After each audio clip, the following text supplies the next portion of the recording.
Assalamualaikum warahmatullahi wabarakatuh. Halo, halo, apa kabar? Saya Hersman Arif dari Forum News Network. Satu lagi kader Partai Banteng Moncong Putih, PDI Perjuangan, itu bertemu dengan calon presiden dari Partai Gerindra, Prabowo Subianto. Kali ini yang bertemu adalah Budiman Sujatmiko. Nah, bagaimana kita membaca fenomena ini? Satu jelas ini menunjukkan bahwa kondisi internal PDIP itu sedang tidak baik-baik saja, dan itu khususnya dikaitkan dengan pencapresan Ganjar Pranowo pada Pilpres 2024.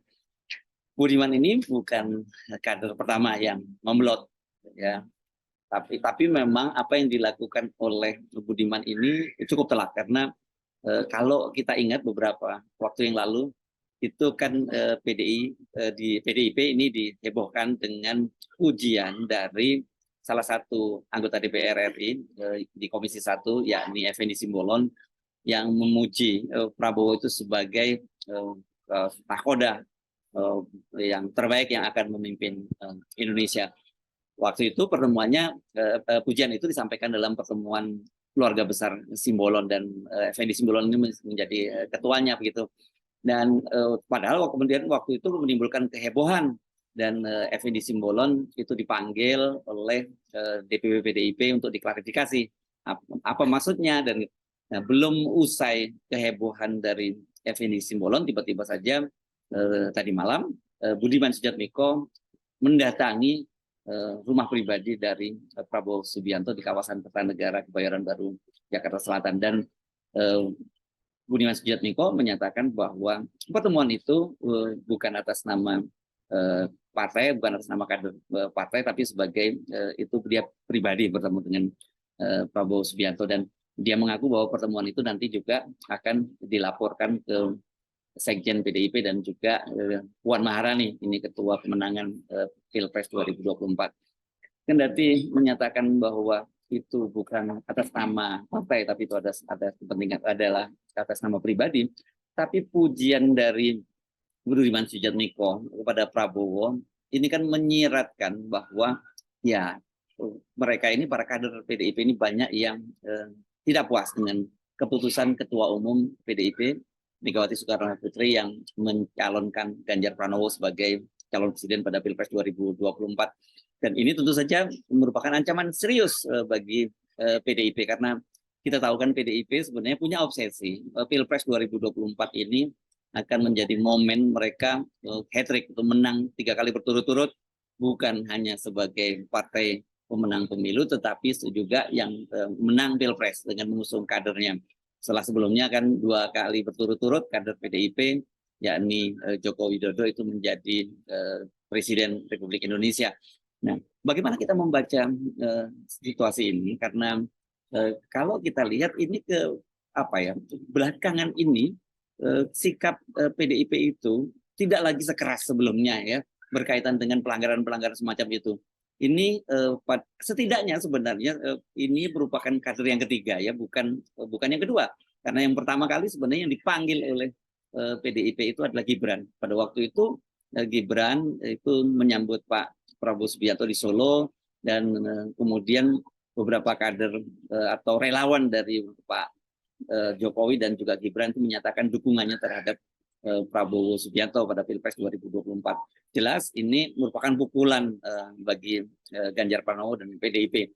Dan pada waktu itu seperti kita ketahui bahwa Gibran itu dipanggil oleh Dewan Kehormatan PDIP, dan yang agak mengejutkan, tapi juga sebenarnya juga tidak terlalu mengejutkan, Gibran itu tidak mendapat sanksi. Ini beda sekali dengan apa yang terjadi sebelumnya. Bahkan sebelum DPP PDIP memutuskan siapa calon presiden yang akan diusungnya.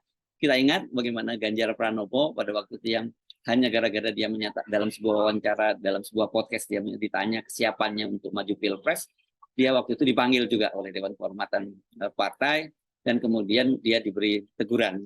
Kenapa? Karena dianggap ini lancang ya sikap ini, karena di PDIP ini soal pencapresan itu menjadi domain dari Ketua Umum Partai, yakni Ibu Megawati. Dan bukan hanya berhenti pada Ganjar Pranowo, tetapi kemudian yang juga mendapat teguran bahkan jauh lebih keras itu adalah mantan wali kota Solo yang jadi ketua DPC PDIP Solo, FX Hadi Rudiatmo, yang waktu itu mendapat peringatan keras dan terakhir karena dia mendukung pencapresan Ganjar Pranowo.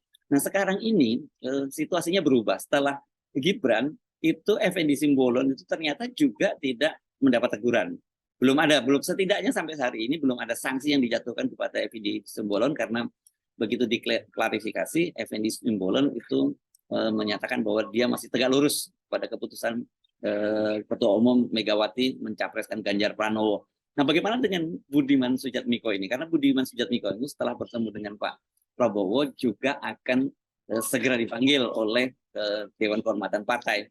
Apakah kemudian sikap dari Budiman Sujatmiko ini ditolerir seperti halnya dengan Effendi Simbolon, atau kemudian ada tindakan yang lebih keras? Nah, itu tetap saja menurut saya itu akan jadi dilema yang luar biasa bagi PDIP. Kalau dia juga tidak diberi teguran, tidak diberi sanksi seperti halnya Effendi Simbolon, maka bukannya tidak mungkin pembolotan semacam ini akan terus terjadi ya. Dan ini bisa menentukan moral dari internal dan juga yang paling jelas itu disiplin partai. Tapi persoalannya sekarang ini bukan soal disiplin partai atau tegas atau tidak tegas. Yang sangat jelas terlihat bahwa dengan munculnya pembelotan-pembelotan semacam ini, memang pencapresan Ganjar Pranowo sebagai calon presiden oleh PDIP itu memunculkan persoalan, memunculkan friksi. Kita sebenarnya juga tidak terlalu kaget karena jauh sebelum itu kan sebenarnya penolakan terhadap Ganjar Pranowo oleh internal partai itu juga sangat sangat tinggi. Kita tahu ada orang-orang seperti Bambang Pacul gitu yang dengan jelas sejak awal menentang pencapresan dari Ganjar Pranowo atau rencana Ganjar Pranowo untuk menjadi calon presiden. Kemudian kita juga ingat ada Trimedia Panjaitan, kader PDIP juga yang menyebut bahwa Ganjar ini seorang figur yang kemelinting, tidak punya prestasi, dan kemudian dia kalau oleh Bambang Pacul disebut kemajon, ingin menjadi calon presiden dari PDIP. Tetapi secara mengejutkan kita tahu kan sehari menjelang Hari Raya Idul Fitri 1444 Hijriah, beberapa waktu yang lalu, atau tepatnya bersamaan dengan pada hari ketika warga Muhammadiyah melaksanakan sholat Idul Fitri, merayakan Hari Raya Idul Fitri itu, Ibu Megawati tiba-tiba saja mengumumkan secara mendadak Ganjar Pranowo sebagai calon presiden yang diusung oleh PDIP. Padahal selama ini kita tahu bahwa Ganjar Pranowo itu yang merupakan figur yang digadang-gadang yang akan disiapkan oleh Prabowo, oleh Presiden Jokowi untuk menjadi calon presiden. Nah, tampaknya sekarang setelah diputuskan menjadi calon presiden yang akan diusung oleh PDIP itu, Ganjar Pranowo ini menjadi sumber perpecahan di internal. Ya, ada, kita tahu jelas ada faksi-faksi yang mendukung Presiden Joko Widodo itu kemudian mengalihkan dukungannya seiring dengan perubahan sikap Pak Jokowi yang mendukung pencapresan Prabowo Subianto. Nah, mau tidak mau kemudian para pendukung Pak Jokowi, para relawan Pak Jokowi ini juga ikut mendukung pencapresan dari Prabowo Subianto. Inilah yang kemudian menjadi sumber perpecahan, maka muncul orang seperti Effendi Simbolon, muncul orang seperti Budiman Sujatmiko, bahkan juga orang seperti Gibran Rakabuming, ini putra Presiden Jokowi yang sekarang menjadi wali kota di Solo. Pilihan terhadap Ganjar Pranowo oleh Ibu Megawati itu memang sangat mengejutkan ya. Kenapa? Bagaimanapun juga Ganjar Pranowo ini sebagai seorang kepala daerah itu bukan figur yang sukses ya sebagai kepala daerah di Jawa Tengah. Banyak sekali catatan-catatan yang menunjukkan bahwa Ganjar Pranowo ini seperti dikatakan oleh Trimedia Panjaitan ini seorang kepala daerah yang tidak punya prestasi. Bagaimana mungkin orang yang tidak punya prestasi seperti Ganjar Pranowo itu kemudian dipilih menjadi calon presiden dari PDIP? Kendati waktu rencana semula itu, waktu rencana pencapresan itu PDIP itu sangat percaya diri, seperti dikatakan oleh Hasto Kristianto bahwa siapapun nanti calon presiden yang akan diusung oleh PDIP itu akan menjadi magnet bagi partai-partai untuk mendukung sebagai calon presiden. Dan rupanya Hasto masih membayangkan atau menyamakan orang seperti Ganjar Pranowo itu sama seperti Presiden Jokowi pada Pilpres 2014 yang kemudian berlanjut pada Pilpres 2019. Dan akhirnya seperti kita ketahui kan ternyata apa yang terjadi? Ya, Ganjar Pranowo ini setelah calonkan oleh PDIP justru mulai ditinggalkan oleh Presiden Jokowi. Nah, disitulah yang jadi persoalan. Sebab kalau kita tahu dari sisi pemilih itu PDIP itu kan perolehan suaranya pada Pilpres 2019 lalu itu cuma 19,3%. Jadi ini sebenarnya tidak cukup modal bagi PDIP untuk mendukung pencapresan Ganjar Pranowo, meskipun secara syarat persyaratan presidensial threshold itu memenuhi syarat 20% karena jumlah kursi PDIP di parlemen itu 128, melebihi syarat 20% yang ini jumlahnya kalau 20% di parlemen itu 115 kursi ya. Ini 20% dari 575 kursi di parlemen. Tetapi dari survei-survei ini kalau kita mudahnya menggunakan patokan itu saja, itu kan kelihatan sekali bahwa Ganjar Pranowo ini perolehan elektabilitasnya terus menurun dan kemudian disalib oleh Pak Prabowo yang didukung oleh Presiden Joko Widodo. Jadi kelihatan sekali bahwa faktor Presiden Jokowi itu sangat menentukan pencapresan Ganjar Pranowo, dan ketika kemudian Ganjar Pranowo itu tidak didukung oleh Presiden Jokowi, ada tanda-tanda yang jelas dia tidak didukung oleh Presiden Jokowi, ya akhirnya dia elektabilitasnya tidak naik-naik. Dan memang sebagai seorang kepala daerah yang tidak sukses agak sulit untuk mengkapitalisasi atau menjual Ganjar Pranowo itu. Itu yang menjelaskan mengapa kemudian saat ini PDIP itu kesulitan untuk mendapatkan partner koalisi. Kan PDIP itu setelah mengumumkan Ganjar sebagai calon presiden, pada waktu itu kemudian yang serta-merta bergabung itu adalah Partai Persatuan Pembangunan P3. Tapi kita tahu P3 ini adalah partai yang jumlah kursinya itu terkecil di parlemen, hanya 19 kursi. Sebenarnya kalau dari sisi kursi ini tidak memenuhi parliamentary threshold, tapi suara secara nasional yang membuat kemudian P3 ini selamat dan bisa masuk di parlemen. Nah, tetapi kendati dia merupakan partai di parlemen, kita semua tahu bahwa aspirasi dari konstituen P3 itu tidak ke Ganjar Pranowo, tetapi ke Anies Baswedan. Karena itu kalau toh kemudian PDIP mendapat partner koalisi yakni P3, itu mereka ini seperti mendapatkan dukungan dari gerbong kosong. Ada lokomotifnya, yakni partai, tapi tidak ada penumpang di dalamnya. Selain itu, kemudian yang bergabung di PDIP di koalisi yang akan mengusung Ganjar Pranowo itu hanya partai-partai non-parlemen seperti Perindo dan juga Partai Hanura. Sementara partai-partai lain yang diharapkan bergabung sampai sekarang, misalnya PAN itu hanya datang bertemu menjajaki, tapi kemudian tidak melanjutkan pembicaraan tentang mereka bergabung dengan koalisi yang diinisiasi oleh PDIP. Kecenderungannya PAN sekarang malah lebih preferensinya terlihat dia ingin bergabung dengan koalisi yang diinisiasi oleh PKB dan Gerindra, yakni koalisi kebangkitan Indonesia Raya. Nah, situasi ini saya kira yang kemudian menimbulkan, selain ada ketidakpuasan, kemudian juga menimbulkan kepanikan di internal PDIP, dan itu terkonfirmasi dengan adanya pembelotan-pembelotan dari kader PDIP.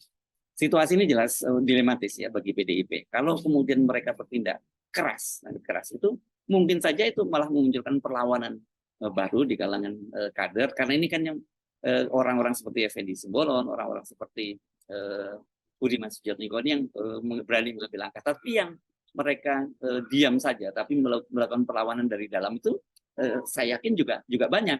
Apalagi kan ke PDIP ini juga punya segi nilai selama ini sangat arogan terhadap para relawan. Padahal sebenarnya kekuatan dari Pak Jokowi pada waktu Pilpres 2020, 2004 sampai 2014 sampai 2000 dan 2019 itu bukan semata-mata karena PDIP, tetapi karena faktor figur Jokowi sendiri. Jadi itu terkonfirmasi dari jumlah pemilih Jokowi itu memang jauh lebih besar dibandingkan dengan pemilih PDIP. Itulah yang saya kira menjadi dilema sekarang ini dengan pembelotan semacam itu. Tadi saya sebut satu, mungkin akan kalau dilakukan secara keras itu mungkin akan memunculkan perlawanan baru. Tapi kalau dibiarkan, ditolerir, kalau lembek gitu ya PDIP, sikapnya lembek seperti terhadap Gibran, seperti terhadap Effendi Simbolon, ya saya kira mungkin orang akan malah semakin berani. Nah, dengan situasi semacam itu, makanya tidak berlebihan kalau banyak pengamat memperkirakan bahwa kalau ini terus berlanjut, ya, ada pembelotan-pembelotan semacam itu muncul ketidakpuasan di internal, maka pencapresan Ganjar Pranowo itu sangat mungkin bisa dibatalkan. Toh sekarang ini kan belum resmi, dia baru dideklarasikan saja. Nanti keputusan siapa yang akan diusung oleh PDIP menjadi calon presiden pada Pilpres 2024 itu ditentukan pada bulan Oktober dan November ketika pembukaan pendaftaran calon presiden itu sudah bisa dimulai. Karena saya juga sulit ya membayangkan bagaimana ya caranya PDIP itu untuk mendongkrak Ganjar Pranowo. Karena ya itu tadi bahwa jangankan publik, internal PDIP sendiri menyebut dia sebagai gubernur yang tidak punya prestasi. Jadi bagaimana mungkin orang seperti Ganjar Pranowo itu, orang yang di level daerah saja, di level Jawa Tengah dia tidak punya prestasi, kok kemudian tiba-tiba didorong menjadi calon presiden untuk Indonesia. Ini yang saya kira dilema bagi Ganjar Pranowo sendiri secara pribadi dan juga bagi PDIP. Karena tadi target PDIP kan sangat tinggi, hat-trick pada pemilu dan pilpres kali ini. Jadi saya kira kalau situasi ini terus berlanjut, kita tidak terlalu kaget kalau kemudian pencapresan Ganjar Pranowo itu dievaluasi kembali dan PDIP akan mengajukan calon presiden yang lain. Siapa peluangnya yang paling mungkin, kalkulasi yang paling masuk akal, ya tentu saja adalah Puan Maharani, putri dari Ibu Megawati. Ada beberapa keuntungan dan ada beberapa kerugian sih memang kalau kita lihat bahwa Puan Maharani ya memang secara elektabilitas masih rendah. Tetapi dia bagaimanapun juga adalah Pres Soekarno. Jadi kalau kemudian Puan Maharani yang dicalonkan sebagai calon presiden, saya kira partai PDIP itu akan solid. Cuma persoalannya PR dari PDIP itu adalah bagaimana kemudian mendongkrak elektabilitas Puan. Itu sangat tidak mudah. Tetapi ketimbang misalnya terus mendukung Ganjar Pranowo yang juga elektabilitasnya juga rendah, dan kemudian menimbulkan perpecahan di internal PDIP, ya saya kira Puan merupakan pilihan yang lebih baik bagi PDIP. Kenapa? Karena partainya jelas solid dan itu penting untuk memenangkan pemilu legislatif. Dan dengan begitu, kalau kendati PDIP nanti tidak menempatkan kadernya di kursi kepresidenan, tapi dia akan tetap menjadi partai yang utama karena tetap menjadi pemenang pemilu legislatif. Tapi mungkin saja kalau memang seperti itu, hitung-hitungannya mau tetap menempatkan kadernya di kekuasaan, ya sangat mungkin Puan tetap maju pada Pilpres 2024, tapi dia tidak menjadi calon presiden, tetapi menjadi calon wakil presiden. Jadi possibility-nya dengan mengajukan Puan itu buat PDIP bisa lebih luas gitu ketimbang dia tetap mempertahankan Ganjar Pranowo. Saya Hersum Arif, sampai jumpa lagi. Assalamualaikum warahmatullahi wabarakatuh.